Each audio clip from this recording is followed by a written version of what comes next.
তো হ্যালো বন্ধু, আজ চলে এলাম মেমারি ছোট্টদার বাড়িতে। তো ছোট্টদার হাতে নতুন সোলো রেডি হলো। তো এই যে দেখতে পাচ্ছেন ছোট্টদা দাঁড়িয়ে আছে, আর এই যে সোলো সেটটা পুরো নতুন ডিজাইনের।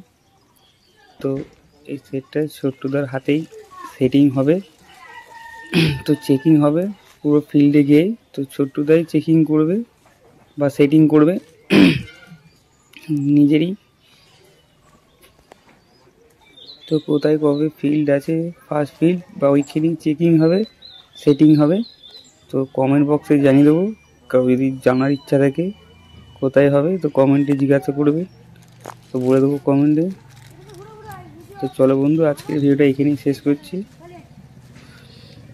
পরে আবার দেখা হচ্ছে। যদি ভিডিওটা দেখে ভালো লাগে থাকে অবশ্যই একটা লাইক এবং সাবস্ক্রাইব করে নেবেন চ্যানেলটা। নতুন যারা দেখছেন অবশ্যই সাবস্ক্রাইব করে নেবেন চ্যানেলটিকে। তো চলো বন্ধু, আজকের মতন এইখানেই শেষ করলাম ভিডিওটা। তো কেমন লাগলো অবশ্যই জানাবেন।